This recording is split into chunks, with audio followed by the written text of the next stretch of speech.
ఇప్పుడు మనం నెల్లూరు జిల్లా రాపూర్ మండలం గండూరుపల్లి గ్రామంలో ఉన్నాము. ఇక్కడ సిఏ వెంకరెడ్డిని అడిగి ఇక్కడ పంట పొలాలు రైతుల పరిస్థితిని ఆయన మాటల్లోనే తెలుసుకుందాం. నమస్కారం వెంకరెడ్డి గారు. నమస్కారం సార్. నా పేరు సాయి మంజునాథ్ అండి. నేను విఆర్పిగా పనిచేస్తున్నాను. మీరు సిఏగా ఎన్ని సంవత్సరాల నుంచి పనిచేస్తున్నారు? 6 సంవత్సరాల నుంచి పనిచేస్తున్నాను. 6 సంవత్సరాల నుంచి చేస్తున్నారా? వెంకరెడ్డి గారు, ఈ గ్రామంలో మొత్తం ఎంతమంది రైతులు ఉండొచ్చండి? సార్ ఈ గ్రామంలో మొత్తం 94 మంది రైతులు ఉన్నారు సార్. 94 మంది రైతులు ఉన్నారు. ఇందులో మన ఎన్పిఎం పద్ధతులు పాటిస్తూ వ్యవసాయం చేసే వాళ్ళు ఎంతమంది ఉంటారు? 63 మంది రైతులు చేస్తున్నారు. 63 మంది చేస్తున్నారా? ఓకే. ఈ గ్రామంలో ఎక్కువగా ఏ పంటలు బాగా పండిస్తుంటారు? సార్ మా గ్రామంలో ఎక్కువగా నిమ్మ చెట్లు ఎక్కువ వేస్తారు సార్. నిమ్మ. రెండవది వచ్చేసి కొద్ది శాతంలో మిరప వేస్తారు సార్. మిరప వేస్తారు. ఈ నిమ్మ మిరపనే ఎక్కువగా వేయడానికి ఏమైనా ప్రత్యేక కారణాలు ఏమైనా ఉన్నాయా? సార్ మాకు మార్కెటింగ్ ఎక్కువ నిమ్మ సార్. ఆదాయాలు వచ్చేది కానీ నిమ్మ.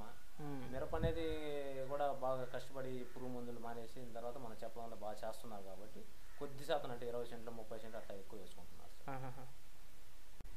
ఈ నిమ్మ మిరప పంటలు అని చెప్పారు కదా, సార్ ఇవి కాకుండా వేరే పంటలు కూడా బాగా మార్కెట్ ఉంటుంది కదా, మరి అవి ఎందుకు వేయట్లేదు?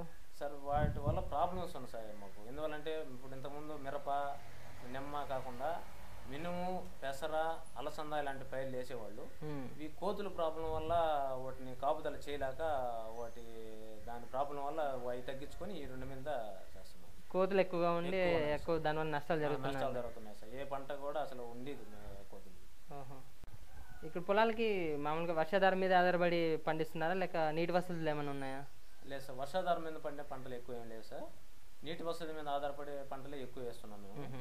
అంటే బోర్లు బావులు నీళ్లు ఉన్న కారణం ఏంటంటే తెలుగంగ ప్రాజెక్టు పారుతుంది కాబట్టి అక్కడ నీళ్లు వసతి ఉన్నది కాబట్టి మాకు కొద్దిగా తగ్గకుండా ఉన్నాయి. తెలుగంగ ప్రాజెక్ట్ ఉండడం వల్ల మీకు బోర్లు బాగా నీళ్లు వస్తున్నాయి అనమాట. వెంకటరెడ్డి గారు, ఇక్కడ ఎన్పిఎం పద్ధతిలో పాటిస్తూ పండిస్తున్న ఎవరైనా రైతులు మాకు పరిచయం చేస్తారా? చేస్తాం సార్. సిహెచ్ భాగ్యలక్ష్మి అనే అమ్మాయి చేస్తున్నది. అమ్మాయి మిరప మీద చేసింది, వరి మీద చేసింది, నిమ్మ మీద ఎక్కువ ప్రాధాన్యత చేసింది. మిరప వరి మరి నిమ్మ 3 పండిస్తుంది. పండిస్తారు సార్. సరే, ఆమెను కలుద్దాం మరి. కలుద్దాం సార్. ఓకే.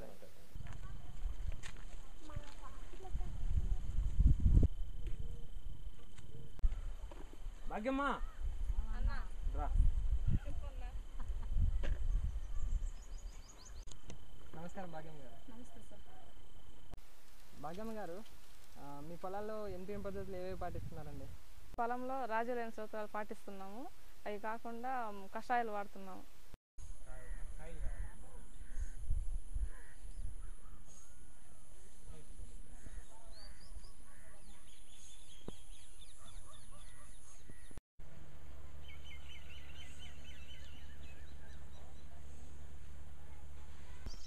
భాగ్యమ్మ గారు, కషాయాలు కొడుతున్నామని చెప్పారు కదా, మీ పొలంలో ఏ కషాయాలు ఎక్కువగా ఉపయోగిస్తున్నారు?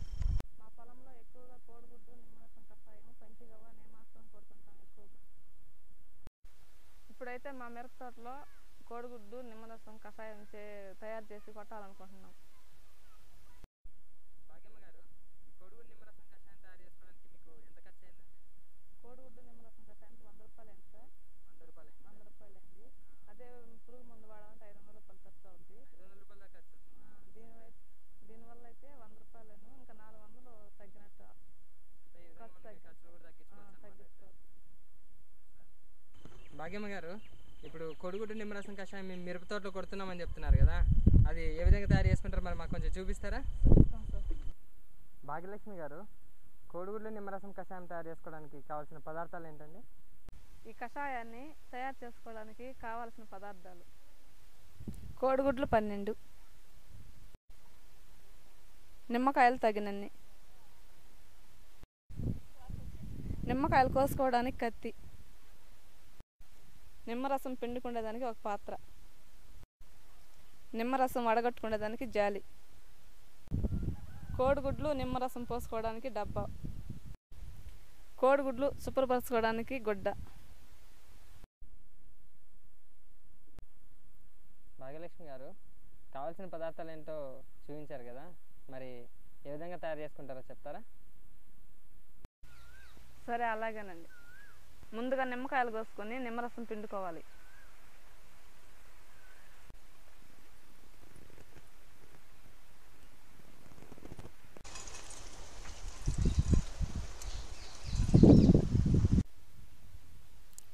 ఈ నిమ్మరసం ఎంత మోతాదులో తీసుకోవాలి? కోడిగుడ్లు డబ్బాలో వేసుకుని ఆ కోడిగుడ్లు మునిగేంత వరకు రసం పిండుకోవాలి.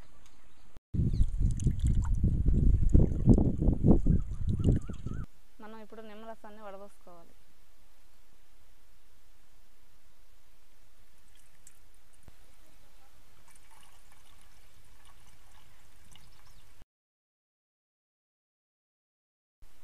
ఈ కోడిగుడ్లను తీసుకొని గొడ్డతో శుభ్రపరచుకోవాలి.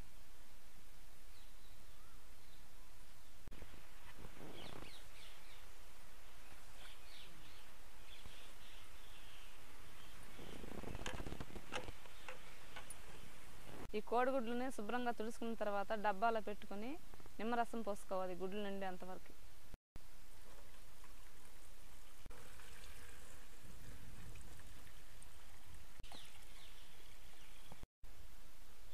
ఈ డబ్బాకి మూత పెట్టుకోవాలి.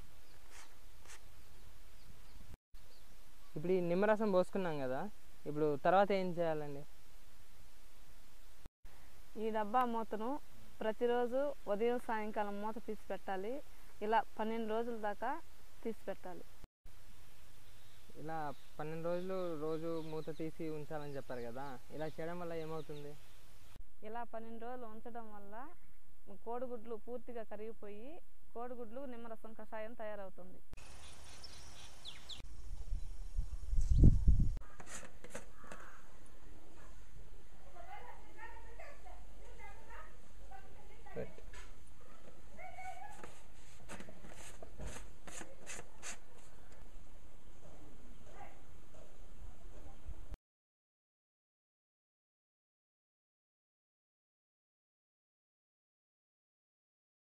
పన్నెండు రోజుల తర్వాత ఈ కోడిగుడ్లు నిమ్మరసంలో కరిగిపోతాయని చెప్పారు కదా, అవి ఒకసారి కరిగిపోయినా లేదు చూద్దామా?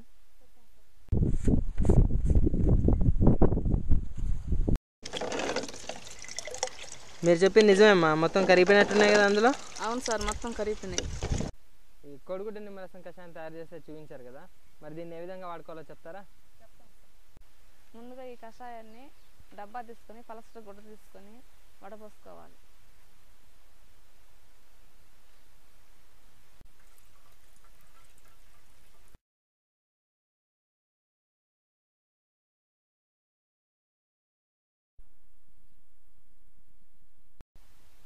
ఈ విధంగా వడపోసుకున్న కషాయాన్ని మనము ఎంత మోతాదులో వాడుకోవాలమ్మా? ఈ విధంగా ఈ కషాయాన్ని తీసుకొని 200 మిల్లీలీటర్లు తీసుకొని 100 లీటర్ల నీళ్ళల్లో కలుపుకొని 1 ఎకరానికి పిచికారీ చేసుకోవాలి. ఈ 200 మిల్లీలీటర్లు కషాయం తీసుకొని 100 లీటర్లో పోసుకోవాలని చెప్పారు కదా, మరి ఇది ఎన్ని రోజులు నిల్వ ఉంటుంది? 4 రోజులు నిల్వ ఉంటుంది ఈ కషాయము. 4 రోజుల్లోగా పిచికారీ చేసుకోవాలి. 4 రోజుల్లో పిచికారీ చేసుకోవాలి.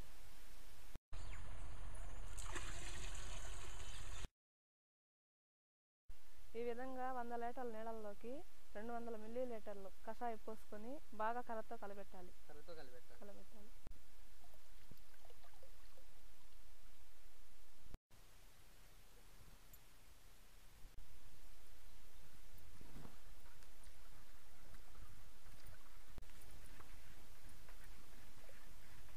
ఈ కలుపుకున్న కషాయాన్ని స్క్వేర్లోకి పలసటి గుడ్డతో తీసుకొని వడబోసుకోవాలి. దాని మీద వేసుకొని వడబోసుకోవాలి.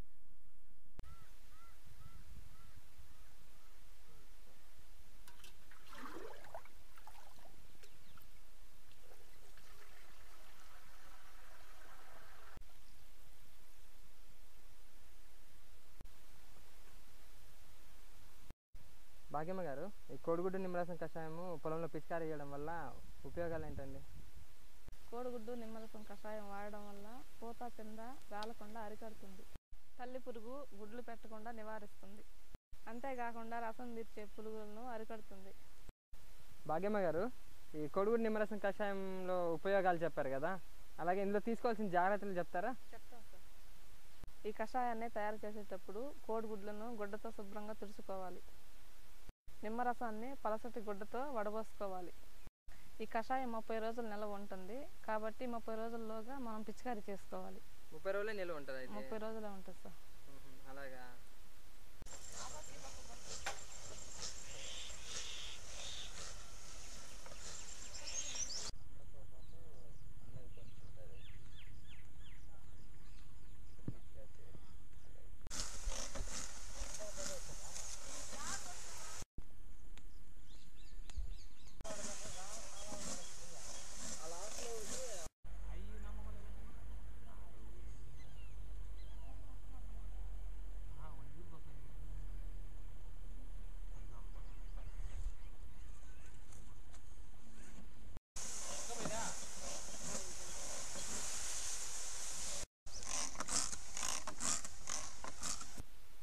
భాగ్యమ్మ గారు, ఈ కోడిగుడ్డు నిమ్మరసం కషాయం తయారు చేసుకునే విధానం మరియు జాగ్రత్తలు ఉపయోగాలు అన్నీ మాకు తెలియజేసినందుకు మీకు ధన్యవాదాలండి. ధన్యవాదాలు సార్.